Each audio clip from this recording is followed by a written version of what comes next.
Hello everyone, and welcome back to my channel. It's been a very long time since my last video, and I thought I'd better give you an update. For those of you who are new to the channel, Julie and I are driving a silver metallic Tesla Model X 100D long range that we picked up in October of 2020. We put nearly 60,000 miles on our first Tesla Model X. It was a pearl white 2017 100D.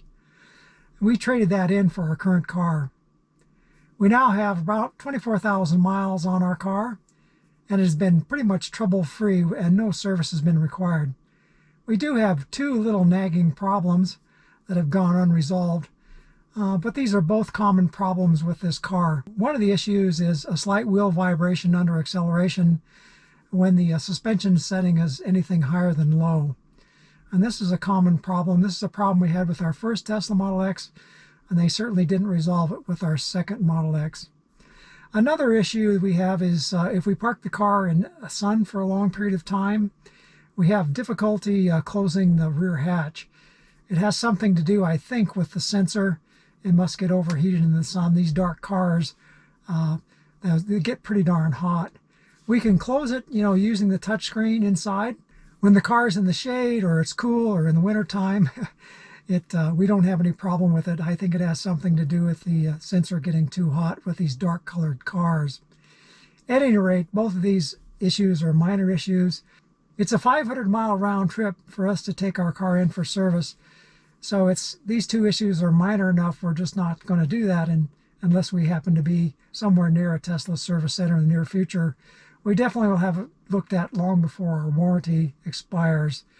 We're actually on the list for the Cybertruck. We were pretty early in on our reservation, and we're hoping to get one of those in 2023. If we do, we'll end up trading this model in. In my last video, we had just installed and started on the full self-driving beta program. And winter was just starting, and I must say, it was a pretty rocky start at first. There were so many problems with the beta that I almost bailed.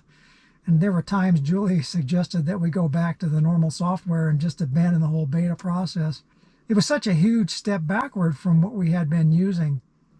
The main issue for me was the phantom braking. It happened so often and without warning that I just couldn't use it if there was anyone driving behind me. This problem went on for almost 5 months. I did notice that the car drove much better if there was a car in front of us. I suspect that many of the beta testers live in areas where there's always lots of traffic. And Tesla, I think, was concentrating their efforts on, driving within the city and spending less of their time worrying about highway driving. At any rate, I long for just a simple cruise control with lane keeping, much like what we had 5 years ago with our first Tesla. It would have been a much more pleasurable experience on the highway than what we currently had. Fast forward 8 months to full self-driving version 10.12.2. That's what we've had on our car for just a little while now.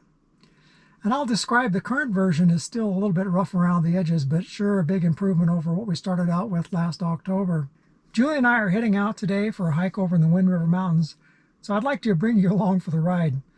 We'll try and use the full self-driving today, but I know it can't make this trip without intervention. The roads on this trip are mostly 2-lane highways, and the speed limits range from 55 to 70 miles per hour. And there are some unmarked roads and some road construction, so I know I'll have to manually drive some of these sections. According to Google Maps, our first leg of the trip is around 110 miles with 5,105 feet of elevation gain. We're starting out with 99% state of charge, and at 99%, the current range for this car is listed as 366 miles. We've owned this car over 20 months, and now with 24,000 miles on the odometer, we can extrapolate the 100% range to 369 miles. And that's only a loss of 2 miles of range in all that time, and that's very good in my opinion. The Tesla Power Graph estimates that we'll arrive at the trailhead with 61% left in the pack. And that's a pretty good guess, but I'm betting it'll be somewhat less than that. So let's head out, and I'll try and point out some of the weaknesses of the current full self-driving beta as it relates to highway driving in my area. So this is typical of the 2-lane highways in my area. On straight and well-marked areas, it does pretty well. There are a few places where the car thinks that the speed limit is less than the posted limit.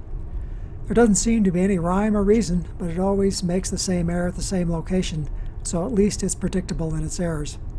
Here's the first major problem on this trip. The car jerks the wheel to the right, and my prevention kicks it out of full self-driving. Not sure what happened there. Every time one of these events occur, we tap the reporting icon on the screen. Julie and I jokingly call it the placebo button, but of course, we would all like our own specific problems to be addressed, but we seem to be at the back of the queue. Out west, two-lane highways often have passing lanes added to improve the flow of traffic. The rule is to stay into the right lane unless you are passing a slower vehicle. Our Tesla has never gotten this right. It always stays in the left lane, so you either have to force it to change lanes or just take over and move to the right lane.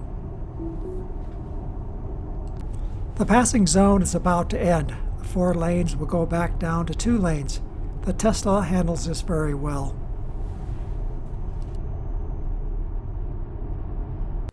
Here the 70 mph speed limit drops to 50 mph as we pass through Bondurant.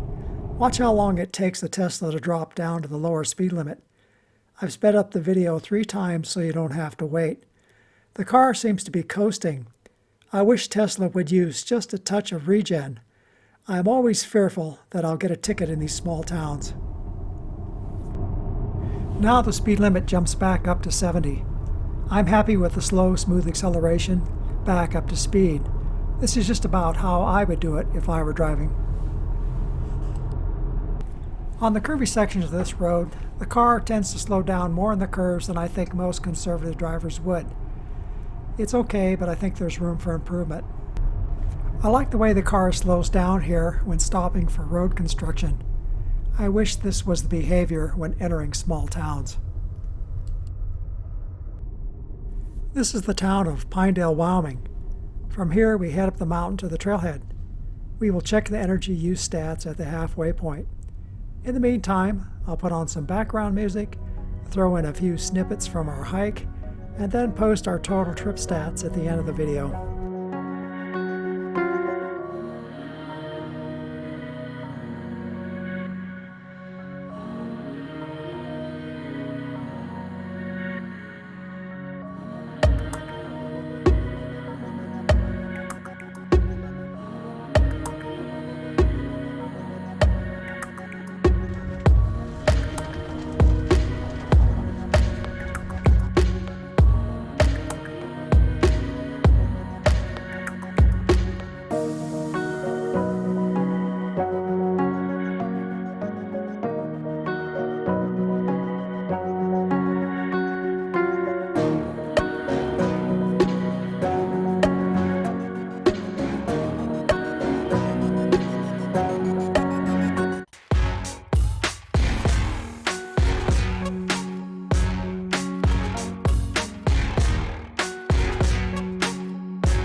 Well, that's it for this video. I hope you've enjoyed it. Until next time, be safe and be kind and pray for peace.